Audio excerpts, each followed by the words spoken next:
The winter of 1887. As a deadly Wyoming blizzard threatens to crush this widow's ranch, a disguised man's brilliant survival plan faces the ultimate test.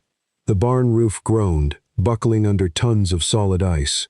Mara gripped the fraying rope, watching her terrified cattle huddle below. They were minutes away from being buried alive. High above the chaos, balancing on a snapping wooden crossbeam, the poor ranch hand she had pitied was risking everything to keep them breathing. Suddenly cutting through the blinding whiteout, massive riders emerged. A rescue crew from the territory's wealthiest empire rode into the frozen yard, halting as they stared up at the man on the roof. Before Mara could plead for help, her quiet laborer barked a sharp, authoritative command. The formidable foreman immediately saluted the hidden ranch owner. "Yes, Mr. Harlan." Stunned, Mara yelled, "Hold the roof first!" But how did they get here? Red Butte was the undisputed crown jewel of frontier Wyoming, an empire built on thousands of cattle, endless water rights, and loyal workers. Yet, the sprawling main house felt entirely hollow, silenced forever by the absence of Adeline's warm laughter. Standing in the shadows, Perry often overheard visiting families plotting to marry off their daughters. They whispered eagerly about securing his grazing lands and vast herds, proving they desired his immense fortune far more than the grieving man who held it. Adeline had once gently warned him, "You are building a ranch too massive to actually live in." Now, as a powerful open-range rancher, Perry used endless work to desperately outrun his suffocating grief. Craving something real, he made a drastic choice. He locked away his gold pocket watch, swapped his purebred stallion for a tired packhorse, and donned threadbare clothes. He rode out from Red Butte gates, embracing a hidden identity, known only as Perry. His loyal foreman, Anson, stood blocking the road. "Poverty isn't a garment you can just put on and take off," Anson warned, secretly sewing a gold coin into the saddlebag. "Hiding the truth steals other people's right to choose." Perry promised to send word before the new year. Perry's first lie wasn't his name. It was the belief that poverty could be borrowed, tested, and returned like a winter coat, planting the seeds for profound trust and betrayal. Stripped of his name, Perry became a ghost. Foreman abruptly rejected him. His hands were too clean, he lacked a guarantor, and merchants denied him credit. Nobody believed this vagabond possessed any real cattle experience. The brutal reality of frontier survival hit during a freezing rainstorm. His packhorse slipped on a treacherous mudslick, dragging him down. Pain exploded as his shoulder dislocated, and his ankle twisted sharply. Lying in the mud, his soaked, threadbare clothes rapidly began freezing solid against his trembling skin. A heavy salt wagon lumbered past. Later, 2 local cowhands rode by, averting their eyes. No one stopped for a broken drifter. His hidden fortune and powerful reputation could no longer shield him from the wilderness's absolute indifference. Hope arrived faintly. Little Ellie spotted the wandering horse, while young Tobin heard Perry's pained groans. Mara dismounted swiftly. Instead of panicking, she clinically assessed his injuries with hardened hands. Using her sharp survival skills, she quickly fashioned a makeshift stretcher from green willow branches. She didn't rush. She methodically tested every single rope knot before allowing her children to help lift the heavy burden. Watching her adjust a worn brass harness buckle, Perry realized her principle: always test what bears the load before trusting the path. As a poor ranch hand, he was hauled toward her isolated widow's ranch. Aunt Agnes swiftly reset his dislocated shoulder with a sickening pop. Placed near the stove's warmth, Perry watched silently as the family cooked their hoarded Christmas meat to make him a restorative broth. Smelling the precious stew, young Tobin innocently whispered, "Will the stranger pay us back?" Their charity did not mean foolishness. That night, Ellie deliberately slipped the storehouse key beneath her pillow. Agnes openly doubted his vague backstory. Mara had saved his life, but she certainly hadn't granted him her trust. Confined to his cot, Perry analyzed Cottonwood Ben's precarious setup. 11 breeding cows were their entire livelihood. They relied on one exposed hay storage and a water trough guaranteed to freeze. The barn was dangerously damp, yet plagued by icy drafts. Mara relentlessly performed the grueling labor of 3 grown men, epitomizing the harsh reality of small ranch survival. He noticed the cows desperately gnawing on bitter willow bark. The brutal summer drought had left them severely malnourished, making them dangerously vulnerable to the impending cattle cold stress. That afternoon, neighbor Rufus arrived. Traumatized by losing half his herd years prior, Rufus now fervently believed massive, tightly sealed barns were the ultimate solution for winter ranch preparation. He offered to buy Cottonwood Bend, claiming he merely wanted to protect Mara from inevitable ruin. Steeling her jaw, Mara flatly refused the buyout, fiercely guarding her widow's independence against his condescending pity. Stung by her rejection, Rufus sneered at the crippled drifter resting in the corner. Unfazed, Perry calmly asked, "Where does the snow naturally drift around your new barn?" Rufus couldn't answer, but his pride masked his fatal ignorance. Days passed without Perry striking a single nail. Mara's suspicion grew, fearing he was merely stalling. "You have to know exactly where the wind wants to go before you build an obstacle," Perry simply explained. He initiated a meticulous tracking system. Ellie diligently recorded how hanging strips of wool fluttered, mapping the invisible wind currents. Tobin counted every morning the frozen water trough required breaking, while Mara marked the exact yard patches where heavy snow naturally drifted during previous brutal winters. Perry erected 2 short sections of experimental snow fence. One was woven solid, the other featured deliberate, measured gaps. He drew no premature conclusions, leaving them standing in the biting chill, patiently waiting for the first snowfall's verdict. His structural diagnosis was ruthless. The single hay shed was a fatal choke point. The trough sat entirely unprotected. The barn entrance invited suffocating drifts, while lethal moisture clung underneath the roof. Worse, the current layout funneled freezing, low-hanging drafts directly across the frail bodies of the newborn calves. Reviewing his sketched map, Mara bluntly corrected his assumptions. She pointed out uneven freezing depths, hidden meltwater paths, porous ground weakened by gophers, and a deceptive hollow that would inevitably become a deadly snow trap. Perry didn't argue. He simply erased his lines, adjusting the blueprint to respect her intimate knowledge of the land. The final design demanded a massive L-shaped willow windbreak, woven loosely to slow the wind rather than rigidly stop it. They would relocate the trough and cut high barn ventilation to release dampness while shielding the calves from direct cross-drafts. Crucially, they would establish distributed hay storage across 3 separate areas, connected by tall guideposts. The physical cost was steep: backbreaking digging, endless willow harvesting, and leaving precious hay exposed to the elements. Mara weighed the agonizing trade-offs, then silently gave the order to begin. The entire family labored together. Mara and Perry shouldered the heavy lifting, while Ellie carefully measured gaps and Tobin hammered the smaller stakes. Pushing himself relentlessly through the grueling construction, Perry severely overworked his injured ankle, causing it to throb and swell agonizingly again. Quiet moments wove them closer. Perry meticulously patched Tobin's frayed gloves and quietly repaired Nathan's broken wooden horse. In return, Mara silently left hot barley coffee beside his heavy tools. Meanwhile, Ellie stood nearby, intensely watching how he thoughtfully studied her weather ledger.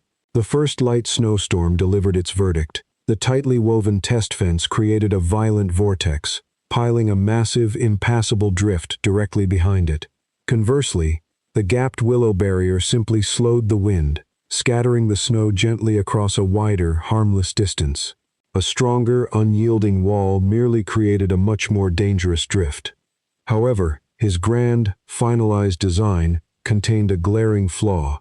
He had positioned one end of the primary windbreak too close to the deceptive hollow. Consequently, a swirling snow trap completely choked off the corner of the vital hay shed.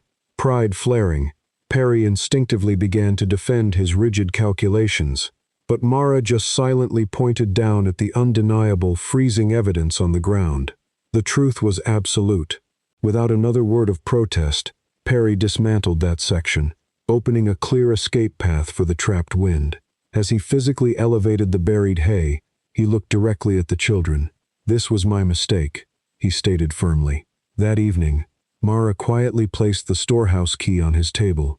Making no grand declarations, she simply said, "Tomorrow, we rebuild." Mara didn't trust Perry because he was always right. She began to trust him when he stopped pretending he couldn't be wrong. One quiet evening, Mara finally asked why a man possessing such profound knowledge had no real home. Staring into the dying hearth, Perry spoke of the unbearable emptiness following Adeline's death, yet he carefully kept the massive Red Butte empire a secret. Tobin increasingly shadowed Perry, craving a father figure. When Perry absent-mindedly adjusted Nathan's old riding gear, Mara stiffened visibly. Reading her painful apprehension, Perry immediately stepped back, murmuring gently, "I didn't come here to erase anyone's memory, Mara." Stirring the embers, Aunt Agnes recounted a local tale of a secretive drifter who vanished, leaving ruin behind. "Silence," she warned sharply, "forces other people to live in a story they didn't choose." A smuggled letter soon arrived from Anson, demanding Perry keep his promise to send word. The foreman warned that this hidden identity had become a heavy, dangerous debt. Feeling the suffocating weight of his deception, Perry swore to himself he would confess everything tonight. He didn't realize Ellie had started a secret ledger of her own.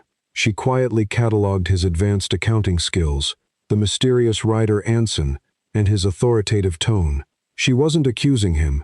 She was meticulously gathering evidence of impending trust and betrayal. Disaster struck at the mercantile. Ezra mercilessly cut their credit.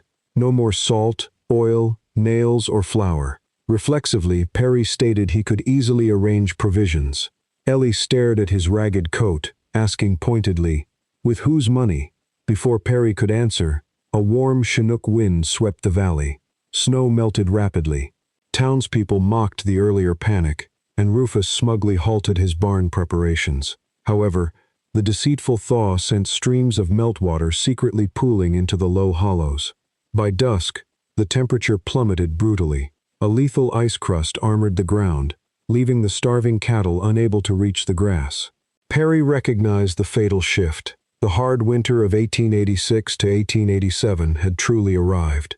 For Perry, the disguise felt romantic. For Mara, every single day of it was paid for with food, labor, and her children's safety. The deadliest storm of the winter of 1887 was moments away. Before Perry could confess, the ferocious Wyoming blizzard struck. Deafening wind battered the small cabin walls, shaking the foundation. Within 3 terrifying hours, the familiar landscape was entirely erased, burying every road beneath an impenetrable howling whiteout. 3 invisible clocks began ticking unforgivingly. How many days would this storm rage? How long could their dwindling wood, food, and water last? And how much time remained before Perry's explosive secret was finally exposed to Mara? They fell into a strict, disciplined rhythm of blizzard survival. Mara ruthlessly managed the fire and rations. Ellie monitored the survival ledger, while Tobin carefully counted hay bundles. Perry constantly patrolled the structural integrity. Crucially, every single vital task had an assigned backup person. Outside, the Willow Windbreak performed flawlessly. It didn't stubbornly block the gale. It diffused it, forcing the heavy snow to drop in massive drifts well before the fence line. A clear, navigable path remained in the barnyard, allowing the herd to huddle safely within the calming wind shadow. Inside the barn, fine powder sifted through the high barn ventilation. Mara immediately grabbed rags to plug the gaps, but Perry warned that trapped moisture meant pneumonia and death. Refusing blind faith, Mara demanded they check the animals' coats every 2 hours. Beneath the dusted surface, the thick hides remained perfectly dry.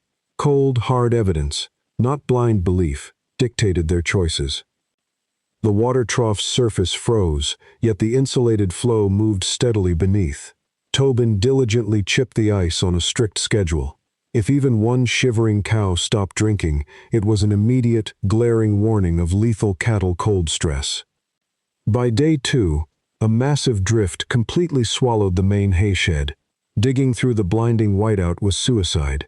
Instead, they seamlessly shifted to the secondary cache, unequivocally proving the life-saving brilliance of the distributed winter hay reserves. Miles away, Rufus's nightmare rapidly unfolded.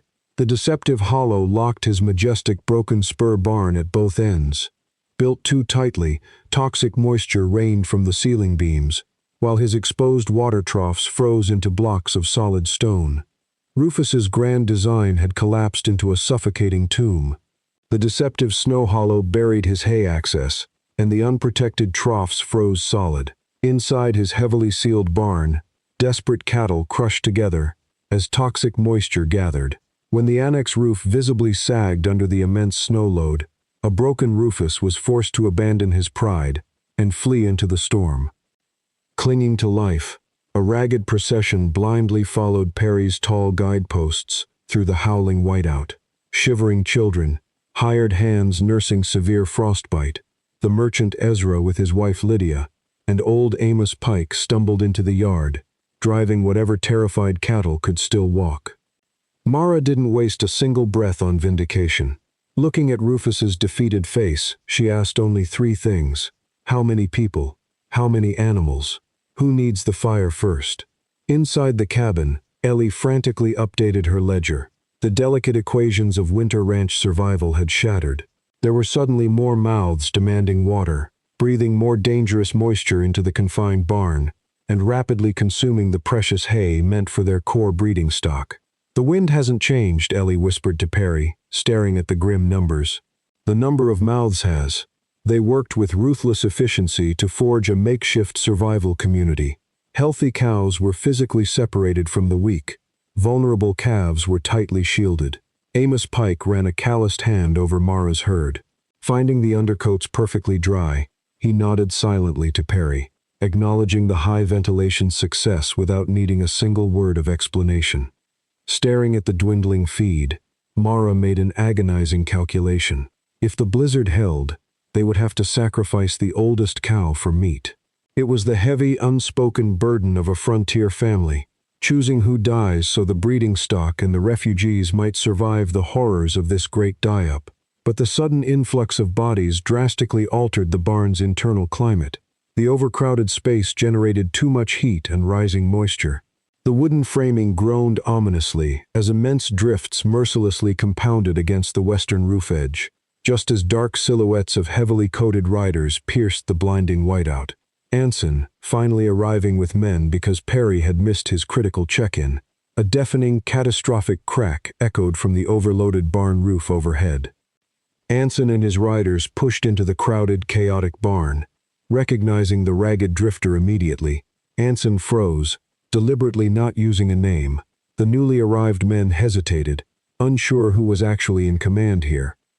A violent gust shrieked, and the heavy roof physically lifted from its main supporting pillar. Up in the rafters, Perry desperately grabbed a slipping beam. A western crossbrace splintered loudly. If this roof collapsed, every single person and animal inside would be crushed or buried alive. There was no time left for lies. Dropping his disguise, Perry's voice boomed with absolute authority over the storm.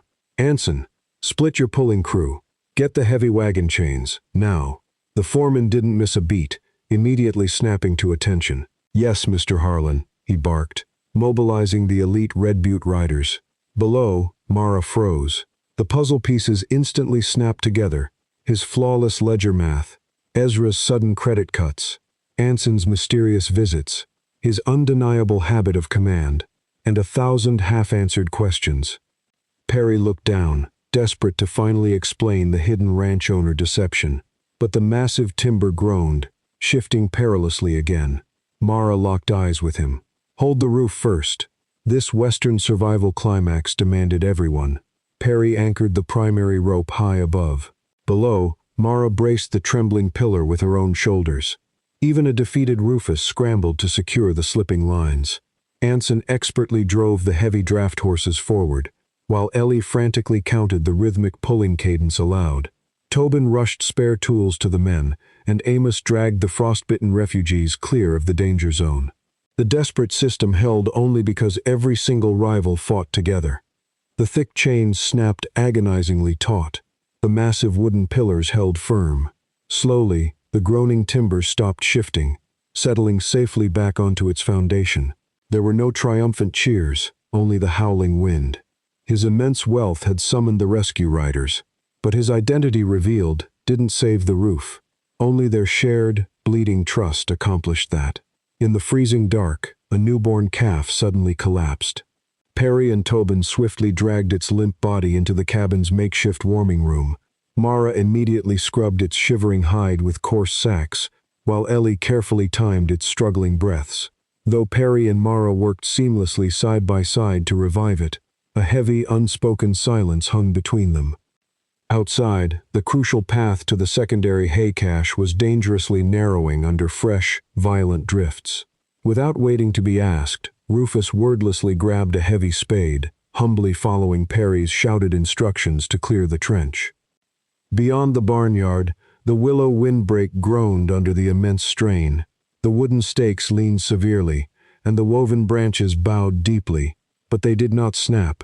The snow continued piling massively in front, preserving the vital walkway safely behind it. Hours before dawn, the howling wind abruptly died. There was no triumphant cheering. In the sudden, deafening quiet, the only sounds were cattle methodically chewing hay, meltwater dripping slowly from the rafters, and the rescued calf taking steady breaths. The gray dawn revealed the storm's brutal verdict. They had lost a section of the annex roof and precious feed, but miraculously, no one had died. Mara's core breeding stock survived. Even Rufus's crippled broken spur could eventually be rebuilt. Staring at the massive defensive drifts, Rufus finally understood. "I built rigid walls to fight the wind," he muttered. "You just showed it where to leave the snow." From the cabin doorway, Mara looked at the ragged drifter who had saved them. "Thank you, Mr. Harlan." In the quiet aftermath, Perry finally stripped away the remaining lies. He confessed to the vast Red Butte empire, the crippling grief over his late wife Adeline, that drove him to play the destitute drifter, Anson's secret watch, his cowardly delays, and the genuine, deep affection he had grown to feel for her family. Mara listened, her face unreadable. "You were never truly poor, Perry," she said softly. "You were just temporarily away from your money. You always had men looking for you, and a grand house to return to. My family never had that luxury. We survive without a safety net." The true betrayal, she explained, wasn't his hidden wealth. It was that he had dared to test her. By withholding critical information, he had forced a widow and her children to gamble their very lives, and their precarious independence, on a stranger they weren't allowed to fully know. He had stolen her right to choose. Perry offered no defense. He didn't leverage his heroics during the storm, offer his vast fortune, beg for immediate forgiveness, or make grand, empty promises to fix everything. He simply absorbed her agonizing truth. Reaching into his pocket, he silently placed the heavy storehouse key on the table. He lingered for a heartbeat, his eyes resting on Nathan's mended wooden horse, before walking out into the freezing expanse toward Red Butte alone. Mara did not call him back. Nearly a year passed. Perry sent no money, no lavish provisions, and no apologies wrapped in wealth. He adamantly refused to turn Mara into a debtor, knowing true redemption could never buy forgiveness. Instead, he fundamentally transformed the valley, forging genuine community resilience. Tall guideposts and stocked way stations now protected travelers across the plains.